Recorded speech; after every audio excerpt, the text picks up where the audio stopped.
Welcome back in. Well, as you guys can see, we are joined by some special guests here in the studio. And you know what?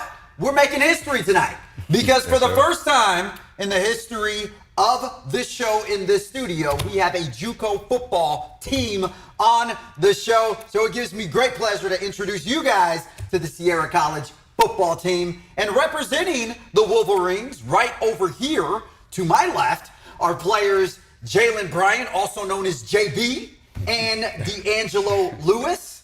And on the other side, the head man in charge and the mastermind of the Wolverines, the one, the only head coach, Ben Noonan. All right. Well, thank you guys so much for being here and spending your Sunday evening with us. Absolutely. Thanks for having us. Thank you for having us. Appreciate it. Well, I'm happy for you guys to be here. So let's hop right into it. You know, you guys just got into pads, I believe it was last week.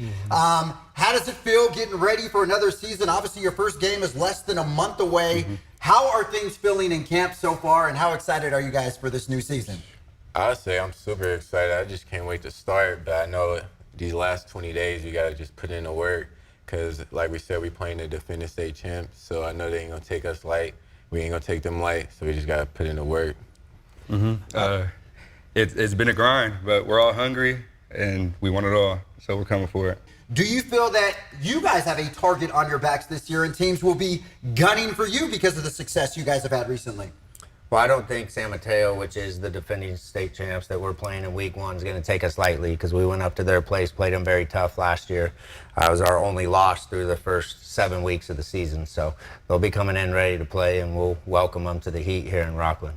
And Coach, I know these guys are obviously chomping at the bit to get out there and actually play football. It's their favorite time of the year in that sense. But for you as a football coach, your entire life revolves around this game too, just from a different perspective. How much do you look forward to this time of the year and getting back into football season? Well, you mentally got to get ready because in the summertime, you go 5 days a week in July. You have your Saturdays and your Sundays. And then when pads get on, like we said, this Monday, 6 days a week until December, baby. Let's go. And guys, I know you guys are chomping at the bit, JB. Like, tell me a little bit about the desire to get back out there and actually play a football game versus needing every bit of this time to get ready and get prepared because it's a long season. It's more mental than it is physical, really. You really just have to take care of your body too, also, and just know your teammates, get to know them, just so you guys can have that bond for when the season comes, and just fire up every single day of practice versus the offense and versus each other. You guys have to go at it every single day, just so when the game comes, it'll be a cakewalk.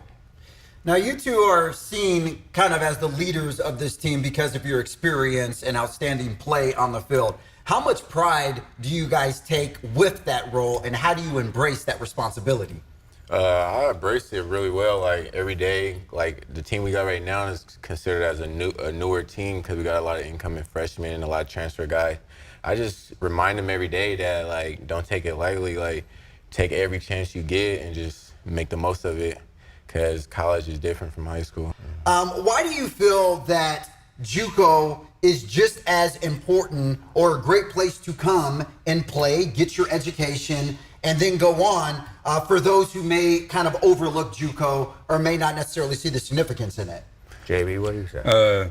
I would say on that aspect, JUCO is more of a grind than I would say a D1, to be honest with you, because you have kids living in apartments. You have like 4 or 5 people living in one apartment. They all got to share rent, and they all got to make the practice on time. No scholarship. And no scholarships. Yeah, we have no scholarship money or nothing like that. So we all have to go to practice, do our schoolwork, go to school early morning, and then go to work right after, and repeat that for at least 8 months out of the year, every single day. So I'll say for sure it's more of a grind, and it's definitely worth it. It'll teach you more how to be a leader and a man than I would say. Yeah. So while I talked about the challenges of the turnover, that's the rewarding part because working with young men at this level, you really have to want it. You really have to want it. I mean, he mentioned all the reasons why there is a struggle. You know, there is a JUCO struggle for real. But it's rewarding when you make it out. Next year we will have 26 players on Division I rosters and 6 former players on professional rosters. You know, all over, whether it's the CFL, indoor, 2 in the NFL, leagues in Europe, prior years, and then this past year's class, there will be 26 guys on Division I rosters and countless other Division II and NAI. It could change lives. It really can. Now, speaking of your former athletes who are on NFL rosters, of course, one that's near and dear to this area is Brandon Ayuk, wide receiver for the San Francisco 49ers. What has it been like as a coach, especially someone who has coached him, to see his success on the next level? It was amazing. It was amazing. He set the bar really high. I mean, he changed my expectations of what should be for players too. He never missed a practice. I mean, in 2 years, and he was an All-American for us, and he was All-World, leading the state in every category, leading the country in categories, and he would not miss practice. I mean, I tried to hold him out of practice because he got a little banged up, and I mean, he didn't want to talk to me for like 2 days. And, you know, he loved the grind. You know, we're really proud of him, and we appreciate the time he comes back and spends with our program as well.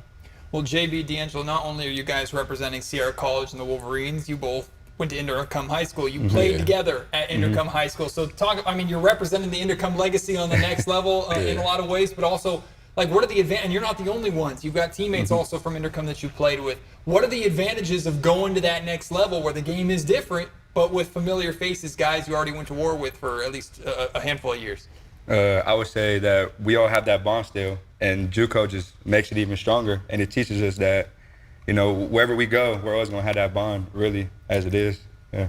Yeah, it just helps out the team chemistry. Like, when I got here, I was already seeing, like, people I saw in high school, so, like, it just helped me get more comfortable. All right, guys, well, before we wrap things up, I would love to go around here, and I want each of you guys to say one word to describe the Sierra Wolverine football program. We'll start off with you, JB. Hungry. We're all hungry. I say explosive. Coach Family. Got to get to that family stage.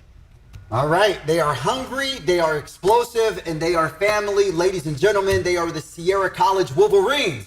And you can check them out. Their first game is September 2nd against the defending state champions. So make sure that you go there. It'll be fun. And, of course, once again, thank you so much, you guys, coming on the show. JB, D'Angelo Lewis, and, of course, head coach Ben Noonan over there. Thank you guys so much. Appreciate you having us. Thank you for having us. Appreciate it.